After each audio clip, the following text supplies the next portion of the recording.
Olá, sejam bem-vindos a mais um episódio do Yup Talks. Eu sou o Thiago Alves, host aqui do Yup Talks, que é esse podcast para você se atualizar sobre tudo o que acontece no mercado de tecnologia, inovação e também conhecer histórias de pessoas incríveis aqui.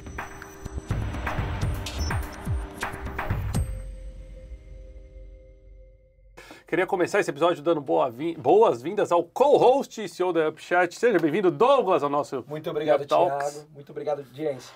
Bora para mais um. Nós que estamos trazendo aqui, né, episódios sempre focados em você que está do lado daí. Então, já começa esse episódio de maneira diferente, gastando um desses 10 dedos que você tem aí para deixar o like, né, para compartilhar esse episódio e também para comentar, né, qual a sua expectativa, né, como é que você está acompanhando o Yup Talks. E hoje, para falar aqui de um tema que tem tudo a ver e que influencia todo mundo, afinal de contas a gente vai falar de empreendedorismo no mercado financeiro, falar de fintech, falar de uma série de coisas. Nosso convidado é o queridíssimo Daniel Meira, ele que é CEO e cofundador da Winvest. Seja muito bem-vindo ao Yup Talks, Daniel. Obrigado, Thiago. Obrigado, Douglas, aí pelo convite, né? Espero atender, né, todas essas expectativas e tentar ajudar aí a todo mundo do que a gente pode ver, né, de inovação, de tecnologia, também no mercado financeiro. Muito bom, e que aliás é um dos mercados que mais crescem no mundo e no Brasil, né? Uma informação que eu puxei hoje logo fresco de manhã, hein?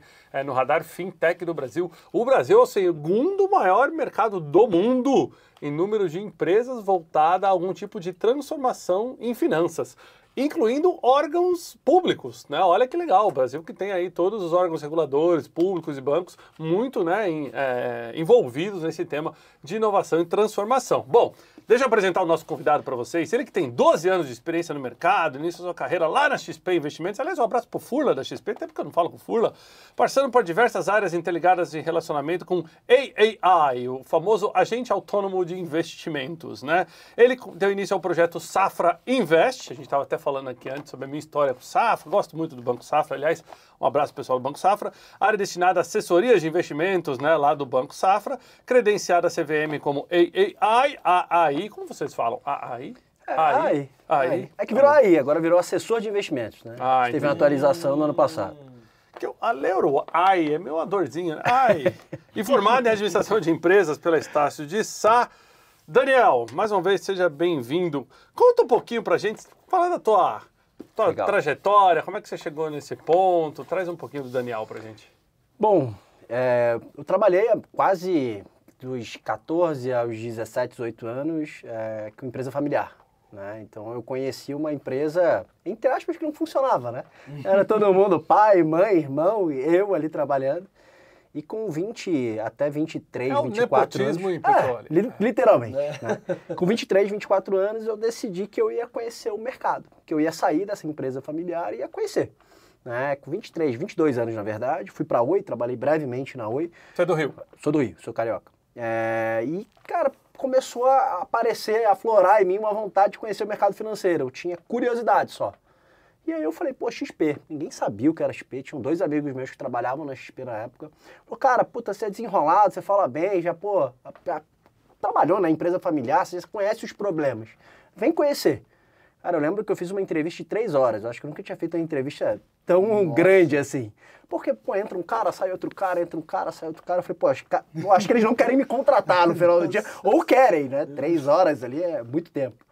Foi o Léo Pacheco e o Márcio Vilaverde. Foram 2 caras que, pô, hoje são meus grandes amigos. Pô, a XP era desconhecida na época, né? Era uma empresa muito pequena. Todo mundo brincava que achava que era empresa do Ike, né? Porque era X na época, o Ike estava naquele momento, né? Ou era o Windows XP, do Musk, né? Hoje seria do Musk. Você trabalha, XP, puta, não conheço, pô, mas cara, não tinha nem Musk naquela época, foi em 2011, pô. Ninguém sabia quem era o Musk ainda, né? E, cara, foi interessante, porque eu entrei no mercado, né, financeiro como middle office. Basicamente, todas as buchas que aconteciam na XP através dos assessores de investimentos, a gente tinha que resolver. Independente do que fosse, a abertura de uma conta, um problema de um cliente, um cliente que foi lá, queria ser recebido por alguém, a gente tinha que resolver. E foi legal que você aprende um pouco de tudo. Né? Eu tive que aprender tecnologia, eu tive que aprender regulação, eu tive que aprender sobre os órgãos reguladores, né? Porque você tem a parte de renda fixa, de fundo, de renda variável. Então você acaba se tornando uma grande pessoa, mas super abrangente em vários assuntos. E foi legal, pô, legal, mas o que eu faço depois disso? pô, eu quero ir pro lado comercial, né? Tem uma frase que meu pai sempre usou, na época que a gente estava na empresa familiar, que era boa. Eu ganhava 1% de todas as vendas, só que eu fazia toda a parte, né, de matéria-prima, produção da fábrica, controlava a fábrica, depois ensacava, entregava produto pronto para ir para uma feira de negócios. Sim. Minha irmã chegava na feira de negócios, linda, bonita, maquiada, e ganhava 15% do que ela vendia. Minha irmã sempre ganhava muito mais do que eu. Na verdade, o comercial é visto dessa forma. E meu pai sempre falou isso, cara, você sabe quanto ele vendeu e você sabe quanto que ele vai pagar. É intrínseco esse valor. Pô, pra você que participou do todo, 1% é muita coisa. Você tem que aumentar a produção e aumentar a quantidade de vendas para ganhar mais dinheiro. Cara, eu fiquei com aquele negócio martelando na minha cabeça a vida inteira. Falei, cara, eu tenho que ir pro comercial, eu tenho que ir pro comercial, eu tenho que ir pro comercial. E na virada de chave 2014 para São Paulo, né, a XP fechou basicamente o escritório do Rio, veio todo mundo para São Paulo e eu me tornei gerente estratégico de negócios. Eu atendia diretamente os escritórios da XP. Naquela época a XP já era muito mais reconhecida, né? Já tinha uma marca mais forte, você já tinha ali Actis entrando como sócia, DA entrando como sócia. Então ela se tornou um grande conglomerado já, né, de empresas e de soluções financeiras. Chegou aqui, pô, vou conversar com os escritórios. Só que eu ficava 15, 20 dias viajando o Brasil inteiro, sul, norte. Tinha dia que eu brincava, que eu acordava em Floripa e dormia, cara, em Recife. Eu não sabia, né? Tinha dia que, cara, eu rodava 20 dias direto. Nordeste que tem uma dificuldade logística, cara, que muitas vezes você tá em Recife, você voltava para Brasília para ir para Fortaleza, porque não tinha voo direto, era meio absurdo. E, cara, eu ficava rodando, conversando com os escritórios e fazendo consultoria estratégica para eles, quer entender qual o seu momento, onde você quer chegar e como eu te ajudo a chegar ali. Então, a cada 2, 3 meses eu tinha que rodar de novo nos escritórios e não parava de viajar. Só que eu tinha que ver quais eram as soluções que aqueles escritórios queriam implementar. Você tinha escritórios que eram mais voltados para digital, mais voltados para o relacionamento com o cliente private, ultra high. E a XP ainda também estava aprendendo muita coisa, né? A XP é uma empresa de tecnologia, mas ela não implementava tantas tecnologias assim. Era muito telefone, cara, e WhatsApp, né? Não tinha tanta tecnologia, não era tão surpreendente assim. Principalmente no comercial, no lead ali, né? No dia a dia, telefone, cara. Telefonema. E, cara, até a pandemia era assim, tá presencial, reunião presencial, ia até você vinha até mim. Eu virei cliente da XP, que uma vez eu dei meu telefone num evento, eles me ligaram tantas vezes, mas tantas vezes, que eu falei, quer saber agora? Agora eu quero marcar. Podemos ser importante pra esse cara. Eu falei, não é possível, ou eu vou enforcar alguém pessoalmente, ou eu vou virar cliente, e acabei virando cliente da XP. E era um modelo, né? A XP lá atrás, ela começou com um modelo de educação financeira, né? Apresentar para o cliente o que ele não sabia. O que são ações, o que é uma renda fixa, o que são fundos de investimentos. E meio que explicava para ele, cara, você vai começar a investir sabendo porra nenhuma. Você tem que aprender alguma coisa para você começar a investir. E aí, num desses eventos, pô, tudo bem, para participar do evento é grátis e tal, mas deixa aqui, nome, telefone, e-mail. Você deve ter participado desse. Começa a investir na Bolsa de Valores, alguma coisa desse tipo. Casais inteligentes investem juntos. Tinham vários, né, que a gente participava.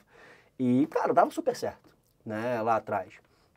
E nesse momento, pô, da XP, cara, como GEM, passou ali 2, 3 anos, a XP melhorou muito em tecnologia e em 2017 veio o Itaú. Algo que, quando eu entrei na XP em 2011, 2012, cara, o Guilherme falava categoricamente, eu nunca vou vender esse negócio pro Itaú. Nunca, bilhões de reuniões eu participei, ele falava isso. Quando, veio o Itaú, deu aquele susto em todo mundo, falou, acabou o sonho de ser sócio do negócio, a empresa meio foi vendida pro banco. Né? Todo mundo que era sócio vai ficar rico e quem não virou sócio vai continuar sendo empregado e como é que vai ser isso? Né? Todo mundo ficou meio assim, cara, assustado, né? Itaú, um grande banco, o maior banco, né, hoje do Brasil, chegando.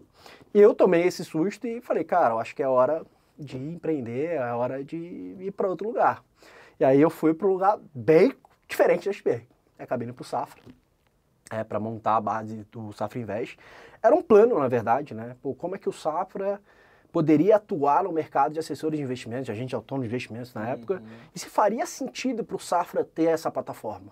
Porque você tem um risco regulatório, você tem um risco de imagem, um risco legal, você tem 5 mil, 2 mil, 10 mil pessoas na rua com a sua marca vendendo, né, para clientes. Você não consegue ter o controle de tudo de todos. E o Safra é controlador nesse sentido, né? Como o gerente vende, como ele atua e tudo mais. E eu mudei da água para o vinho, do vinho para a água, independente, mas de algo que você tinha, não 100% de autonomia, mas tinha uma grande autonomia para tomar decisões, para um banco onde você não tinha quase nenhuma autonomia. né, você tinha que meio que pedir bênção para todos os diretores, se subir a cadeia, né? Aquela questão do processo, né? Que demora 6 meses. É um Titanic e um barco, né? É, literalmente. Mas o modelo vai, 1990, assim, hierarquia, cara, pô, centralizadora, onde você não consegue tomar a decisão, você vai subir no coordenador, no supervisor, depois no diretor executivo, diretor, eu brincava ali que era Cavaleiro Zodíaco, né? Você ia de casinha em casinha e vai subindo ali para conseguir aprovar o projeto. Pô, foi 1 ano e meio, basicamente, para aprovar o projeto de assessor de investimentos. Teve alguns momentos ali nesse caminho que eu falei, cara, não vai aprovar, o que eu estou fazendo aqui, não faz sentido, não é a minha postura, não é o meu modelo. Mas, cara, foi um desafio maior, assim, eu acho, da minha carreira, porque você tinha discussões com executivos que tinham 30, 40 anos de bagagem, pô, e eles queriam conversar comigo o porquê ter o assessor de investimentos. Ou seja, eu falei, cara, esse cara quer conversar comigo, é porque eu sei alguma coisa, né? Eu acho que eu tenho algum valor aqui para dentro do banco. E era legal, porque eu quebrei vários paradigmas ali dentro do banco. Tipo, o banco não abria uma conta digital, abria no celular, pelo computador, era físico, era no papel. Independente aonde, tá? Se o cara tivesse em Roraima, o cara tinha que abrir uma conta. Eu falei, cara, não tem agência. Cara, ele vai ter que botar no correio e mandar para a agência mais próxima. Cara, era bem atrasado. E aplicativo, você não conseguia transacionar, não comprar, não conseguia vender, não conseguia fazer muita coisa. E a gente conseguiu evoluir o banco, assim, eu acho que em 2, 3 anos, uns 20 anos para frente. Óbvio, o XP estava muito mais avançado em tecnologia do que o banco. O banco também, ele quer ter uma cabeça diferente, uma postura diferente, né? E a forma de atender do cliente é diferente, né, do que uma plataforma que se coloca como digital, que é para todo mundo. O banco não quer ser para todo mundo, essa é uma realidade. Mas a evolução tecnológica do banco foi incrível. Mas, ó, você tem que ficar ali, cara, martelando para isso acontecer. Faz sentido, tem que ter isso, né? Porque é um mercado que você tem o intermediário, que é o assessor de investimentos, que vai atender um cliente. Ou seja, você tem 2 tecnologias, né? O serviço do assessor, ele tem que ter uma plataforma onde ele vai ver a posição do cliente, ele vai transacionar produtos, e o cliente que ele vai aprovar essas transações, ele vai ter que ver a posição dele. Ou seja, cara, era um projeto ali que no total de 5 anos, estou falando de 400, 500 milhões de reais. Era um investimento relevante, né, para o banco, mas para você sair em 2, 3 anos para esse mercado, você tinha que fazer um investimento, porque o banco realmente tinha um atraso, né, principalmente em tecnologia, banco de dados, tipo, tinham letras, né, de linguagem de programação que eu nem conhecia. Juro por Deus, assim, a gente tinha serviços que conectavam linguagens, né? Tipo, uma linguagem XYZ lá de 1970, que conectava por uma de 90, que conectava por um Python da vida. É, que na verdade ele tá falando do famoso COBOL. COBOL. Também tinha COBOL, mas tinha mais. Tinha umas, eu nem lembro aqui os nomes. Base, era um... Mas aí tem uma questão também de que bancos mais antigos, mais tradicionais, eles também, naquela época, tinham um certo receio a coisas muito inovadoras e que, ao mesmo tempo, representariam um risco à sua classe ativa, uma coisa assim. Eu lembro que eu participei de algum processo, agora não vou lembrar de qual painel que eu participei, e que tinha uma pessoa que era até do Banco Central e falava assim que se o Pix não tivesse sido mandatório, os bancos tradicionais não tinham entrado. Não entrariam. E olha só, hoje, você pensar bem, né? Tipo, a facilidade do 70%, Pix, né? acho que é o número de agora, das transações são Pix. Imagina se os bancos tradicionais não tivessem entrado, os digitais iam ter pego toda a fatia de mercado deles. E muitas vezes, assim, se você for pensar, case XP, ninguém imaginava que a XP seria alguma coisa, né, ao longo do tempo. O problema é como todo mundo começou a perceber que ela estava se tornando grande, ela já era grande. Ela tinha um growth muito grande ali no ano, ela dobrava de tamanho. Né? A gente está falando, de uma plataforma, quando eu entrei, em 2011, a gente tinha 5 bi de custódia. Friend Friends tinha comprado, né, America Invest, um case até legal para falar. E depois ela foi comprada pelo Itaú e hoje ela tem R$1 trilhão. Mas a XP inventou um mercado, ela trouxe, que era um modelo americano, onde ela franqueou, pensando bem, né? Ela criou agentes autônomos, escritórios autônomos de investimento, ela pulverizou muito rápido, né? E eu acho que isso foi um case de sucesso gigantesco deles, porque se fosse para crescer normalmente ali, uma coisa orgânica, Ela teria crescido, mas talvez não da forma exponencial como eles colocaram agente de investimento em quase todo lugar do Brasil. Não, mas a questão até mesmo da franquia. A franquia, ela chega antes ou depois do Itaú? Bem antes. Bem antes. Que eles não chamavam de franquia, né? Não deixa de ser uma franquia, Então, tá? No final do dia, eu vejo porque como uma franquia. o cara abre um escritório e a gente vai lá e monta pra ele. Cara, é isso que você tem que fazer, dessa forma você vende aqui, é esse percentual. O plano de negócio que eu criava com ele não deixava de ser um plano de negócio de uma franquia. A gente brincava que era um exército de formiguinhas, né? Que a gente precisava criar um exército de formiguinhas cada vez maior. Modelo Schwab, puro e simples. Né? A gente pegou o modelo Schwab e implementou no Brasil. E ela precisava criar. Eu lembro de várias reuniões de expansão que a gente participava. Pô, o nosso share em Belo Horizonte é baixo, em Curitiba, eu lembro desses dois perfeitamente. Se você for ver, isso foi em 2014, quando a gente mudou do Rio para São Paulo. Hoje você vai ver Curitiba e Belo Horizonte, eu acho que são as praças que mais têm escritórios em número, em quantidade, da XP. Por quê? Deu um holofote naquelas cidades, botou a lupa ali e falou, vamos contratar. E acelerou muito o crescimento. Mas hoje a ideia é essa, assim, toda e qualquer cidadezinha, pequena, média ou grande, eu quero ter uma posição, quero ter um posicionamento de marca. Porque eu posso ter isso, eu posso ter uma pessoa lá. Preciso abrir uma agência, né? O problema dos bancos hoje, regulatoriamente falando, o banco precisa colocar a porta giratória, ele precisa ter o segurança, ele precisa ter, né, o cofre, ele precisa ter tantas coisas que eu levei um susto quando eu vi isso no Safra, tá? Uma agência, ela se paga payback em 10 anos.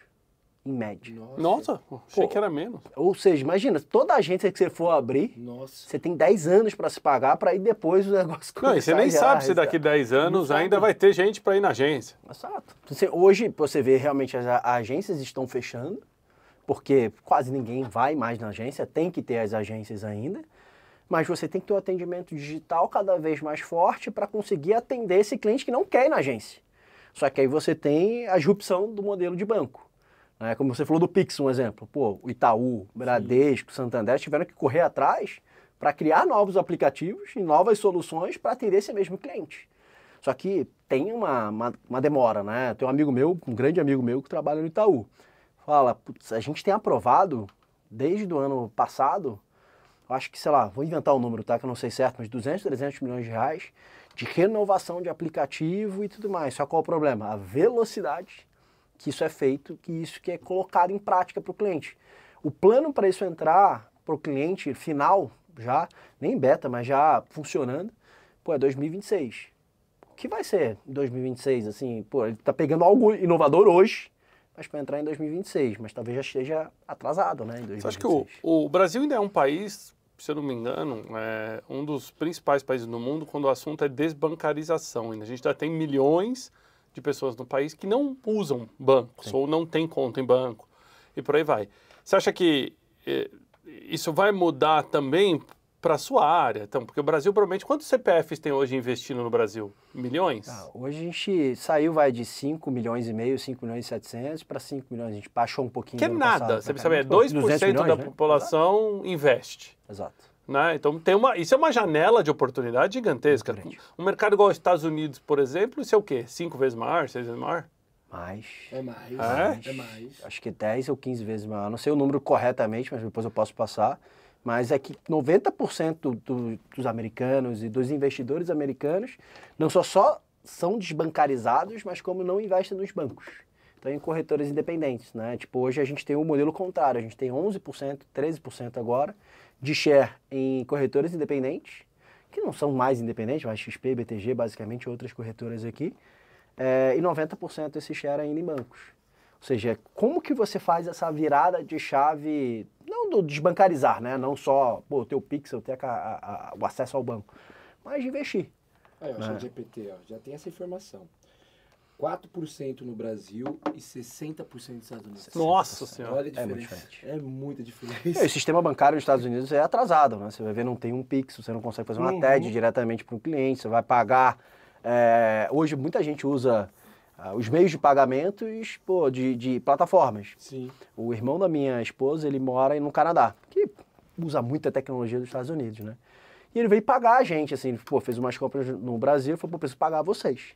Pagou pelo PayPal, pagando 7% na transação. Na transação. Eu falei, cara, não faz o menor sentido. Porque se eu fosse PayPal, eu gostaria de receber os 7%, né? Mas não de pagar os 7%. Ou seja, mesmo tendo uma plataforma atrasada em termos de tecnologia, tem 60% de pessoas acessando a parte de, não de investimentos, né? Mas a parte bancária. Então, mas tem um mercado, então, gigantesco. Brasileiro para investimento. Né? É que eu acho que a gente tem que dar alguns passos para trás aqui, né? Assim, eu acho que o brasileiro, a nossa educação financeira, ela é muito ruim. Né? Desde o colégio, na faculdade, a gente não aprende nada sobre a educação financeira, que a gente precisa investir. Todo mundo acha que, vamos começar a investir, acha que você tem que ser rico. Você tem que ser milionário para começar a investir. Não, né? Não, tem que ser rico, tem que correr riscos. Exato. Entendeu? É esse o receio. Você pode ser uma pessoa mais conservadora. Sim. E eu acho que esse acesso que a XP trouxe e outras plataformas estão trazendo para começar a investir. Eu brinco muito para clientes, quando a gente vai falar na internet, né? O melhor dia para você começar a investir foi ontem, né? E o segundo melhor dia é hoje, né? Então, cara, o importante é começar. Por R$100 que você for aplicar todo mês ao longo de 30 anos, isso vai te dar um valor absurdo, né? O valor dos juros compostos no longo prazo, isso tem um poder, né, que o cliente, quando vê isso, ele não entende, né? E ele precisa entender. E a gente brinca muito, né? Se a gente for ver jogo do tigrinho, se a gente for ver esses riscos que bet e tudo mais, a gente faz até uns memes lá no escritório, né, no nosso @winvest. Por conta disso, porque o brasileiro quer ficar rico rápido, né? Ele quer botar R$100 e sacar 1.000. Né? Eu falo, cara, você não vai ficar rico investindo com a gente. Por isso que cai em golpe, né? Que é a vantagem que fácil. É o rápido. Né? O valor aqui que a gente dá para o cliente é no longo prazo. Né? Então, eu acho que a gente tem que melhorar essa educação financeira, dar o acesso à educação financeira, que a gente estava falando que a XP fazia lá no passado, né? Levando palestras, entender. Mas eu acho que isso vai um passo antes. Ter que chegar no colégio, seja público, particular, independente, mas a pessoa entender o que é uma matemática financeira, seja que juros simples, juros compostos, coisa mais básica do nosso mercado, e entender o que é longo prazo. Faculdade, hoje a gente fez uma parceria com a Roberta Carbonari, né? E a gente quer levar, por exemplo, a educação financeira para médicos. A gente entende, por exemplo, não só médicos, né, mas todo mundo que está voltado para o âmbito da saúde. Não conhece nada de número. Eu estudei humanas, não preciso saber nada de exatas. Mas você precisa guardar seu dinheiro, você precisa investir, você precisa tomar conta do seu patrimônio. Como que você faz isso? Se preocupar com o futuro. Né? E aí não tem tempo. Não tenho tempo para ver, não vou fazer isso. Muitos clientes, não só médicos, que você pergunta quanto o cara ganha, ele não sabe. Às vezes ele também não sabe quanto gasta. Eu falei, cara, como é que você vai fazer um orçamento familiar se você não sabe nem quanto você ganha e nem quanto você gasta, né? Hoje você tem N aplicativos, né, que podem te ajudar a fazer essa conta, mas um planejamento financeiro vai começar daí, né? Entender quanto você ganha, quanto você gasta, se sobra. Se não sobra, tá faltando, calma aí, como é que a gente ajusta esse fluxo, né? Eu tenho um conhecido, um colega, que ele é médico e ele abandonou a medicina para montar um aplicativo de gestão de despesa e receita para médico, chama Doutor Despesa. Legal. Por aplicativo, exatamente porque ele falou, cara, médico não sabe gerenciar as próprias coisas. Primeiro que não tem tempo. Sim. Segundo, ele está focado na saúde, não nas contas. E ele delega, e tem a questão de algum hospital é PJ, outra é CLT, outra é... Ele falou, cara, é uma bagunça generalizada nessa profissão. E aí ele falou, cara, tem uma oportunidade aí. Sim. Ele largou o fato de ser médico para montar essa startup. E faz total sentido, né? Assim, eu tenho, na minha família e amigos, devo ter uns 6, 7 médicos. E eles usam alguns aplicativos, alguns deles usam até esse, exatamente porque você falou. Alguns eu tenho recebimento pela pessoa jurídica, outros pela pessoa física. Eu pago imposto, mas o médico ele não sabe essa organização. Até teve um aplicativo que eu conversei outro dia para médicos, né? Basicamente, gestão financeira de médico, aonde você recebe, quando você recebe de cada hospital, de cada contrato que você tem. Só que cada médico, muitos médicos, 10%, 15% dos médicos antecipavam os recebimentos deles pelo aplicativo. Eles pagavam a bagatela de 8% ao mês para antecipar. Sendo que ele nem precisava fazer uma antecipação. Né? Ou seja, assim, tem uma oportunidade muito grande, mas volto na educação financeira. Você precisa entender, primeiro, o que é percentual. É porque 8%, puta, que eu tenho aqui X mil reais para receber, vou antecipar 3, 4 dias, é bom ter o dinheiro na mão. Mas ter o dinheiro na mão para quê?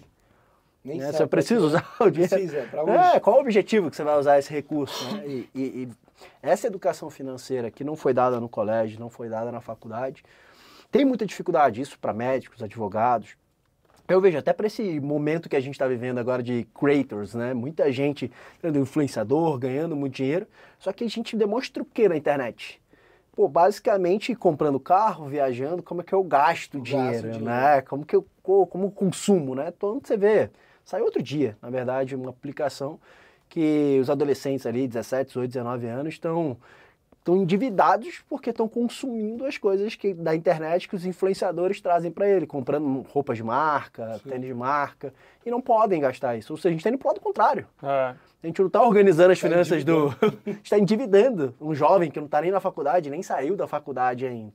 Como que a gente ajuda isso? Isso que a gente quer fazer, né? Trazer uma solução em escala, que é muito difícil, porque vou falar como funciona lá no escritório. Cada assessor vai ter 100, 150, 200 clientes no máximo. Porque você precisa dar um serviço mensal, trimestral, semestral para aquele cliente, sobre como está a carteira, como está o mercado, e voltar nas mesmas perguntas. Quanto você ganha, quanto você gasta, vai mudando, né? O momento de vida daquele cliente ele vai alterando e a gente precisa fazer essas atualizações. Como que você faz isso em escala? Um amigo meu que está montando uma assessoria de investimentos agora, plugado em AI, por exemplo. Pô, eu faço uma reunião com você, gravo aquilo em AI, eu consigo entender emocionalmente o que você gostou, o que você não gostou, o que você não soube responder. Aplaude. E ao mesmo tempo, as mensagens, um exemplo. Hoje caiu o dividendo de Petrobras. Só que eu sei que o Thiago ele vai fazer alguma coisa com esses dividendos, o Douglas vai fazer, o Daniel vai fazer outra coisa. Eu mudo toda a minha mensageria, por exemplo, para aquele cliente, disparando para o WhatsApp ou qualquer outra plataforma que seja, da forma que aquele cliente quer ouvir. Óbvio, você tem que enriquecer um banco de dados para isso, para ensinar, né, a AI a trabalhar. Pô, mas é do caramba, só que, regulatoriamente falando, isso ainda está vários passos atrás, porque hoje você responde no seu CPF pelo que você faz pelo cliente. Pô, se você está usando um robô para isso, ele não tem CPF, né? Quem que vai ser o responsável? Quem está pilotando o robô, o CNPJ? Então tem algumas perguntas, eu acho que nas próximas evoluções dos próximos 5, 10 anos, de trazer essas tecnologias novas que estão aparecendo para o mercado financeiro, a gente vai ter que ter uma renovação regulatória, né, no nosso mercado para poder acelerar esse passo e atender mais gente, porque realmente tem uma escala gigante de oportunidade, mas você precisa ter mais profissionais para atender mais clientes. E no final do dia algo ruim, mas é real. Um assessor de investimentos hoje, ele ganha muito pouco em relação ao que ele ganha do cliente. O cara que está trabalhando certinho, tá? Tem um assessor que, como ele ganha comissionado, ele tem dependendo da proposta e valor que ele dá para o cliente, mas ele tem um conflito de interesse de quanto ele pode ganhar. Pô, hoje um assessor vai ganhar 0,2, 0,3 da carteira que ele tem, né, composta. Ou seja, um cliente, às vezes, 100 mil reais, está dando R$200 por ano para aquele assessor. Ele não vai atender bem aquele cliente. Então, como é que você consegue mitigar o conflito de interesse e entregar um bom serviço? Cara, só com tecnologia. Exato. Só com tecnologia, né? E eu acho que a SP está indo por esse caminho, o BTG indo por esse caminho, só que a gente ainda precisa escalar isso. Eu acho que começa na educação financeira, como escala a educação financeira, acho que o modelo tradicional de educação, colégio, faculdade, e depois você trazendo, né? Tem várias plataformas novas hoje, pô, que você pode entrar no YouTube, pô, grátis, e entender o que é mercado financeiro para leigos, digamos assim. Mas como eu acelero esse processo, né? Você precisa trazer aí um player também, que queira ser mais disruptivo, né? Eu acho que a XP foi disruptiva no passado, mas ela acabou entrando um pouco na seara do mais do mesmo ali, né? Do que está todo mundo fazendo. Como é que eu venho agora e trago uma disrupção maior para o mercado para ter essa escala? Acho que tem que educar desde criança. Eu fiz isso com os meus filhos. Um queria uma bala antes de ir para a escola, eu falei, o seguinte, posso te dar uma bala agora. Agora, se você se segurar para depois do jantar, depois eu voltar da escola, eu te dou 2 balas. O que você acha? Né? Para ele aprender. Ele falou, não, papai, eu quero. Aí o que eu fiz? Eu comi a bala à tarde para ensinar para ele que o mercado é volátil. Que não é assim, entendeu? Mas, falando um pouquinho dessa... Você trouxe um tema aí que, aliás, eu adorei, né? Que é Cavaleiro do Zodíaco. Né? Meus investimentos estão igual o Ceia. Só apanha.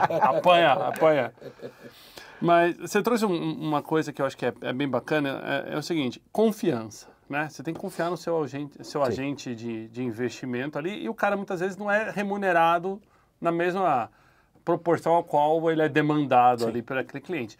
Como é que você faz para que esse cara, no ano que vem, se reinvente, que ele continue... Você treina em vendas esse cara o tempo todo? O agente de investimento, ele é um vendedor, você já falou isso antes, entendeu? Como é que é o treinamento contínuo dessa galera? Primeiro, ele tem que ser treinado em vários produtos e serviços, porque vai mudar, né? O produto e serviço de hoje não é o mesmo de amanhã, que não é o mesmo do mês que vem, então a gente tem que treinar o tempo inteiro e ele tem que se atualizar. O mercado, ele está mudando muito. Você tinha pouca oferta de produto há 5, 10 anos, hoje você tem uma oferta de produtos absurda. Novos produtos aparecendo, você pode investir lá fora, você pode abrir uma conta na XP Investments lá fora, por exemplo, a partir de $5.000. Você não tinha esse acesso no passado. Como é que é a regulação lá fora? Qual que é a taxa de juros lá fora? Então o assessor, ele tem que realmente ir treinando e ele precisa atender o cliente que ele já tem e criar novos clientes. Porque como ele ganha dinheiro? Trazer novos clientes. Pedindo indicação de clientes que já estão na plataforma ou na carteira dele e trazendo novos clientes, abrindo novas contas e trazendo dinheiro novo. Um trabalho que a gente faz muito bem feito com nossos clientes, que a gente chama de jornada financeira do cliente, é entender quem é o Douglas de hoje e que o Douglas quer ser daqui a 20, 30 anos. Obviamente, para quem tem esses 20, 30 anos, né? E ali a gente... Viu que não é seu caso. Você viu que não é seu caso aqui. Estou querendo só dar quebra, mas deixou bem claro. Faz para 15 anos. Não é o seu caso. Não é meu caso. Faz para uns 15 anos, tá bom. Mas a gente faz a conta por quê? Qual o seu custo de vida hoje? Meu custo de vida é R$10.000 por mês. Tá, você precisa, para manter esses R$10.000 por mês, você precisa, vou falar qualquer número aqui, tá? R$10 milhões.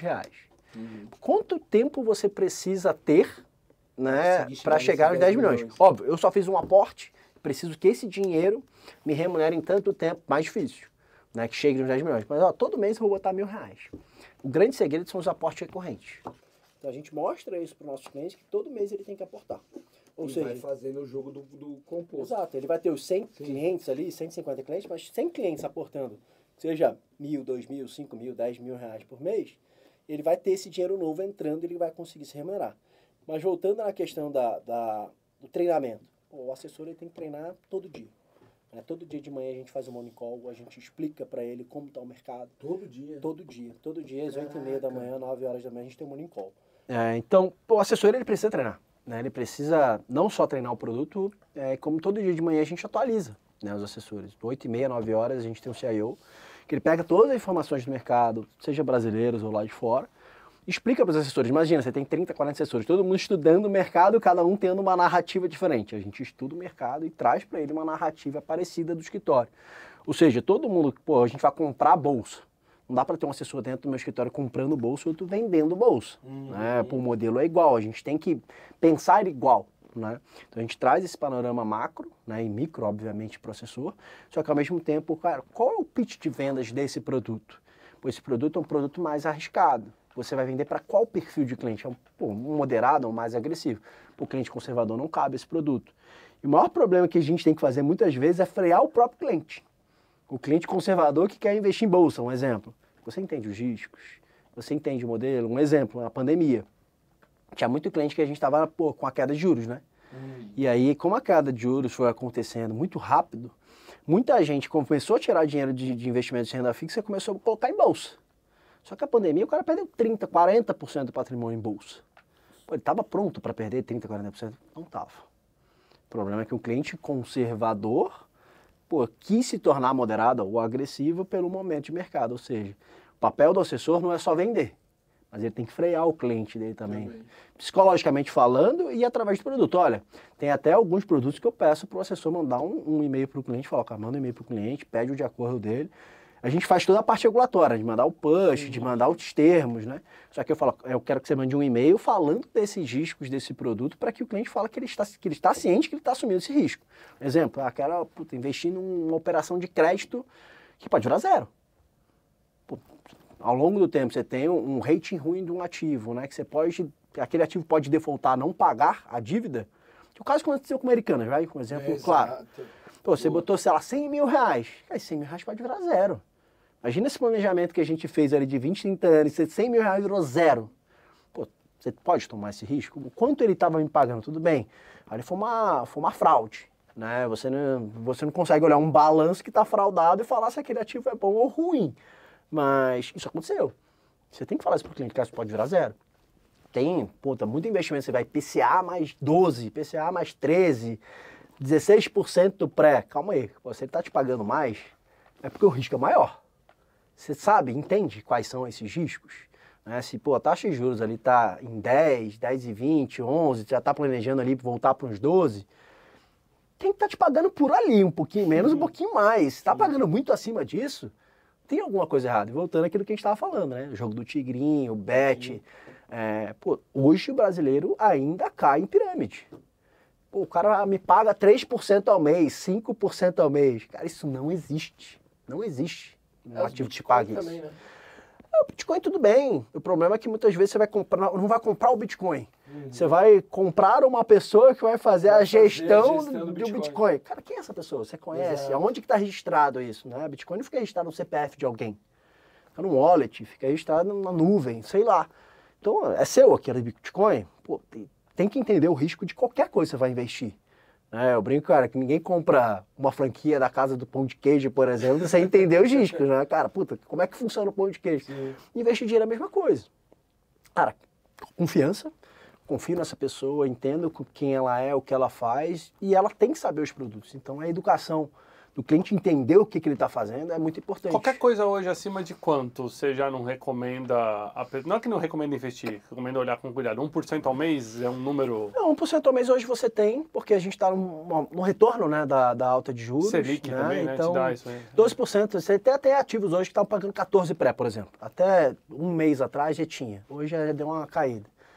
15% pré, por exemplo. Já é moderado. Acima disso, é risco.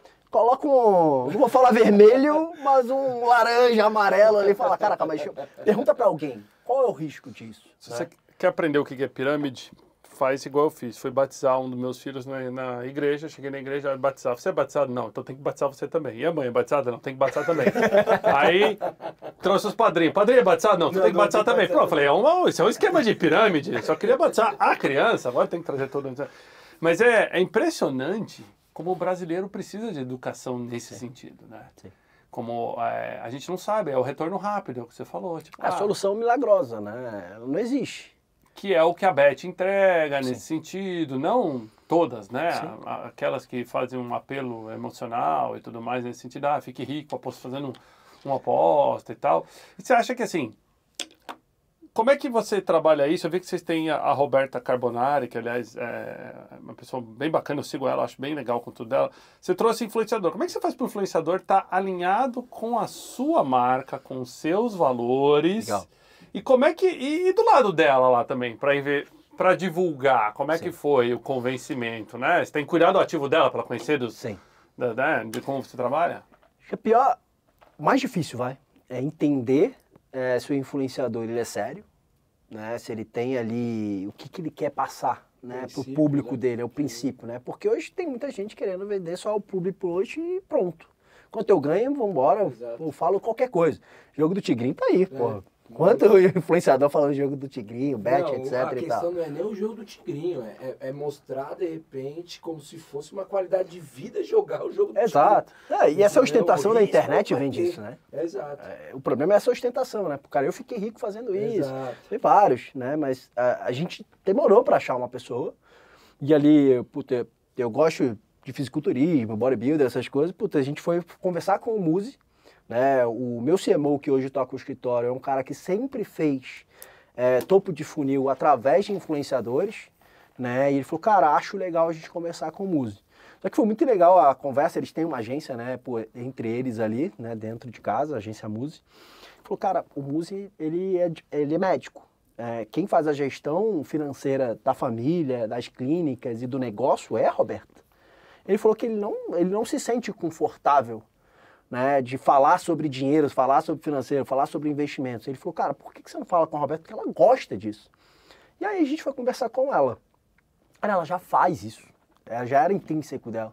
Ela conversava com cada médico dela, da clínica, e falou, pô, você precisa se organizar financeiramente, seu fluxo de caixa está desencaixado. Vamos falar de investimento, você precisa se organizar.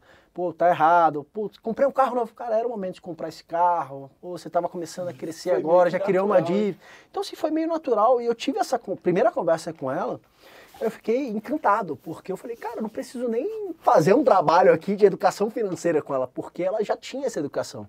E ela falando da vida dela, a gente gravou na última sexta-feira, uma reunião com ela, né? Falando dos investimentos dela e tudo mais, exatamente para a gente entender quem é Roberto, como a gente consegue encaixar isso. E ela já usava, por exemplo, consórcio para alavancagem patrimonial. Por exemplo, quero comprar um imóvel, mas eu não tenho esse dinheiro. Pô, através de consórcio ela conseguiu comprar os imóveis que hoje estão as clínicas, o imóvel próprio dela, carro para o Paulo na época, ela estava falando. Então, ela já usava os artifícios financeiros a favor dela e essa seriedade. Pô, que eu não quero vender nada para o meu público que seja ruim. E, na verdade, ela que trouxe para a gente a ideia, falou, cara, eu preciso investir com vocês, primeiro, para entender se eu quero vender isso. Né? E para mim também já era ali meio que deal breaker com ela, né? Pô, cara, você precisa entender como é que funciona. E ela já trouxe isso. Foi, puta, assim, casou muito bem. Que legal. As ideias, pô, e é uma pessoa incrível. Uma pessoa incrível, quer realmente levar. Quando a gente estava fazendo essa reunião, ela estava com 2 ou 3 funcionários dela nessa gravação. Ela falou, viu, eu falo para vocês que vocês têm que investir, que vocês têm que se organizar, vocês estão ficando velhos e não fazem nada, não se organizam. Então, assim, é dela. Então, foi muito fácil encaixar isso. E a gente sempre procurou um influenciador que tivesse um perfil sério, que não tivesse nenhum problema, né, de imagem, de passado e tudo mais. E aí a gente encontrou, né, uma parceria que com certeza está começando agora, que vai ser, pô, muito duradoura. Eu tenho um caso de sucesso nisso, que é a própria Isabelle Drummond. Né? Ela veio, na verdade, por uma grande indicação, né? E ela veio como embaixadora da marca, que acabou atraindo, atualmente, ela está para entrar no conselho da empresa também, de porque casou tanto. Bacana. A gente já está, vamos para o 3º ano juntos. Então, assim, casou a proposta da marca, os valores da marca, os valores dela, tanto de um lado para o outro, tanto do nosso para ela, tanto dela para o nosso. Então é muito legal quando tem isso, tem essa troca, porque aí vai longe, aí é casamento, aí é relacionamento. E eu acho que é importante a marca também entender o trabalho do influenciador, porque, assim, o mercado de micro-influência ou de macro-influência é um mercado muito volátil e ele é muito exposto. Sim. E a realidade desse mercado muda muito rápido, né? Você pode ter sua marca atrelada a alguém que amanhã depois é cancelado e sua marca vai junto. Sim. Ao mesmo tempo que você pode ter a tua marca atrelada a alguém que vai super bem, muitas vezes não é tão conhecido, não é tão famoso, mas que te entrega. Eu, por exemplo, né, na Réguas, a gente trabalha com todos os tipos de influenciadores e a própria Isa também é nossa influenciadora, é nossa embaixadora no Brasil, trabalha super bem já com a gente há 6, 7 anos, se eu não me engano, já na marca, a gente tem outros também. E a gente deu um tiro uns anos atrás de trabalhar muito com micro-influenciador. E a gente ficou muito feliz também com o resultado do micro-influenciador. E que eu acho que para a área de investimentos também deve ser um negócio. Fala com um público menor, muito mais focado, né? De repente você pega um influenciador que já fala sobre investimento. Desde que ele não conflite, né? Sim, mas exatamente. O que eu acho que hoje, e todo o marketing está caminhando para isso, né? É o marketing da atenção, da influência, né? Muito mais do que a influência, tipo, compre aqui, compre já, é de ter sua atenção, entendeu? Não, como é que eu consigo estabilidade financeira na minha vida, mais do que os bens? Sim. Né? O que a gente viu de gente também sendo aprendida nos últimos meses aí, que ostentava e não era bem o que estava sendo ostentado. Então, ainda mais um negócio que é sério como o teu, regulado, etc e tal, é sempre bom, né? Que o embaixador, que o influenciador esteja alinhado, né? Com os valores da marca. Eu acho que não só o alinhamento, né, cultural, como você disse muito bem, né, mas entender se você quer isso, né? Você não tomar um risco, obviamente, você ser cancelado ou ter sua marca atrelada a um influenciador. Isso é péssimo, né? Você vê acontecendo isso o tempo todo. Mas a gente toma muito cuidado, né? O micro-influenciador, isso é um papo mais pro Vini do que para mim, mas que ele é nosso irmão, eu conheço pouco, mas eu entendo que ele tem um público menor, mas é um público muito mais alinhado, mais engajado àquele, né? Pô, tem a questão dos page views, etc, né? Sei lá, tem 10 milhões, né, de seguidores, mas eu só tenho uma entrega de 0,3%, 0,2%, 0,5%, 1%. Mas para quem entrega, o engajamento é bom, muitas vezes você tem um cara que tem 10 mil seguidores e ele entrega 20%, 30%. Pô, o número fica muito parecido, né? E, pô, com quem você trabalha? Eu vejo até a forma de como faz, né? Como comunica, né? Exato. Como fala. A gente quer ter um plano no médio prazo, alguns influenciadores plugados à nossa marca, de diferentes setores. Hoje a Roberta mais voltada para esse âmbito de saúde, né? O público dela é 80% mulher, por exemplo, né? Mais nutricionismo, mais a parte de saúde, completamente diferente, por exemplo, do público do marido, do Paulo.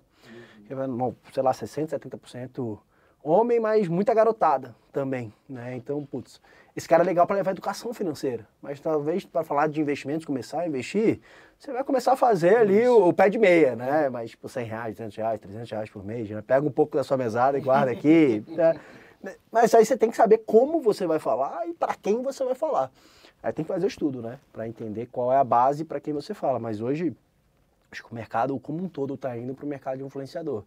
Você vê, Big Brother levando influenciador para dentro, você vê SBT com programa para influenciador, acho que Record também, né? Então a própria televisão meio que já se ajoelhou, né, pro mercado de influencers, porque mudou. Ou o contrário. O influenciador que se torna TV, que é o caso. Exato. Entendeu? Pô, isso é super interessante. Olha o tamanho que se tornou. Eu acho que tem que ser, tem que sempre dois lados, né? Eu acho que também ao mesmo tempo tem muita gente, muito influenciador sem conteúdo e sem necessariamente uma história que não seja a história ali daquela janela que ele criou para a mídia social e que isso muitas vezes é uma bolha. Sim. E ela pode estourar na marca, por isso Sim. do cuidado com a marca. A gente estava até falando isso antes aqui, né, no bate-papo que a gente teve antes, em outro episódio do Up Talks. A gente falou da importância das marcas serem pioneiras, explorarem novas tecnologias e tudo mais. Isso é a mesma coisa com marketing de influência, né? E esse é um mercado que eu transito bastante. Eu vejo muitas marcas hoje querendo pessoas que consigam falar em nome da marca e que passe a segurança da marca. Né, Brinca, eu representei a Audi 4 anos no Brasil. A gente se conheceu, eu estava ainda com a Audi.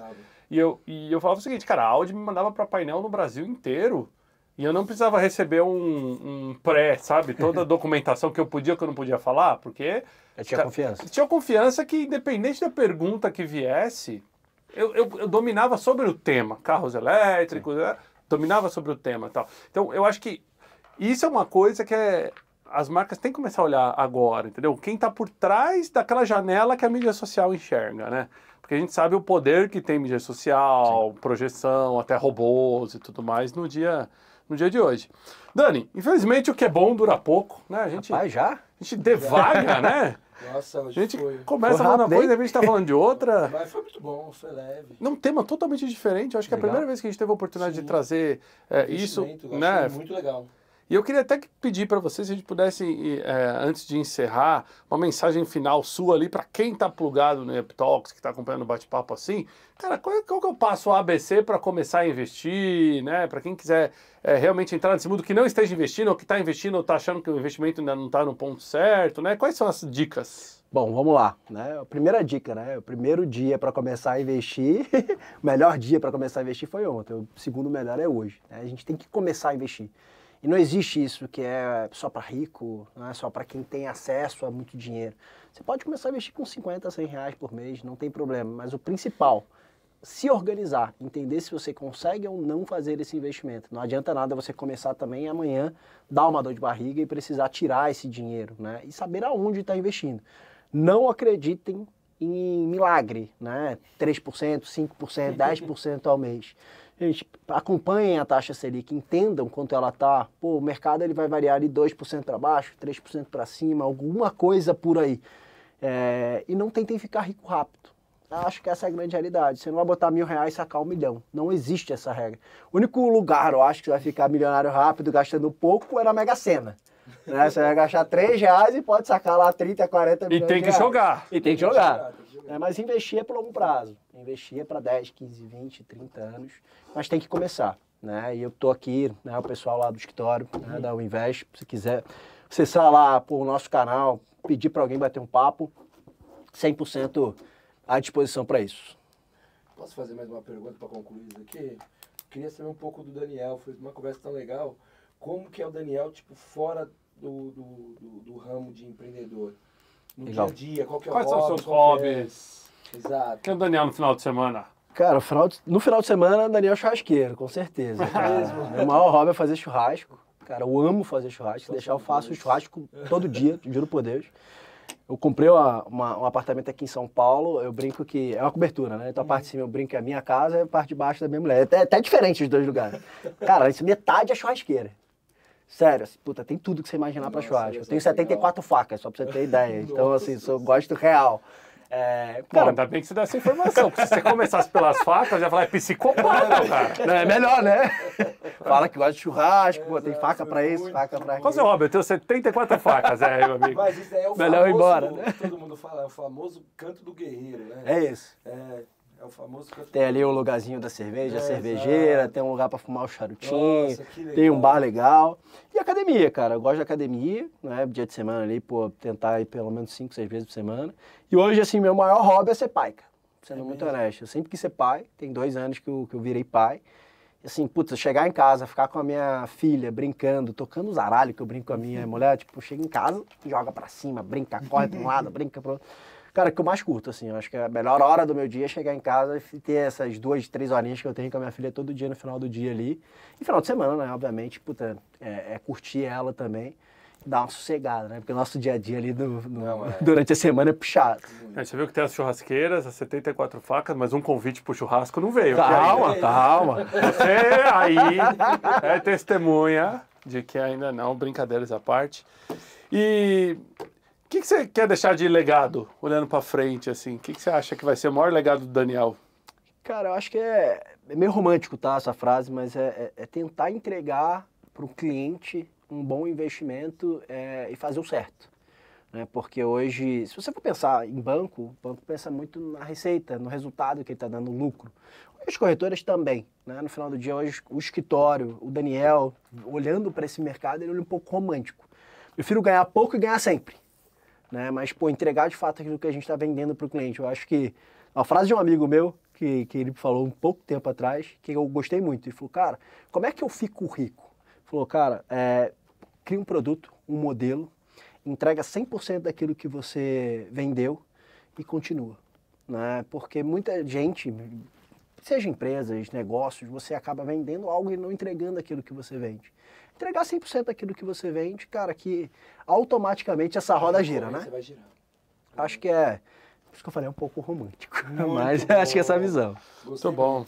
Vou fazer um comentário aqui sobre a Mega Sena que você falou. Hoje eu tô atacado. O cara chegou pro outro e falou assim, colega, você ganhar a Mega Sena aí de 50 milhões, você vai fazer o quê? Aí o cara, vou pagar umas dívidas aí, né? Aí o cara, e o resto? Não, o resto que espere. É mais ou menos. É mais ou menos isso, né? Com que a gente encerra aqui. Então, Dani, muito obrigado pela presença no Up Talks. Muito bom. Portas abertas. Muito bom mesmo. Sempre bom, né, trazer temas diferentes para você que acompanha aí. Não esquece de deixar aquele like, deixar seu comentário. Gostou, não gostou? Comenta aí seu ponto de vista, né? Não esquece de compartilhar e também de sugerir novos temas, sugerir novos participantes aqui no Up Talks. E clique aí no seguir para estar sempre antenado, né? Liga esse sininho para quando a gente colocar um novo episódio, buzinar na sua orelha, você vier aqui acompanhar mais um Up Talks. Muito bom, gente. Obrigado. Valeu, gente. Obrigado, pessoal. Obrigado.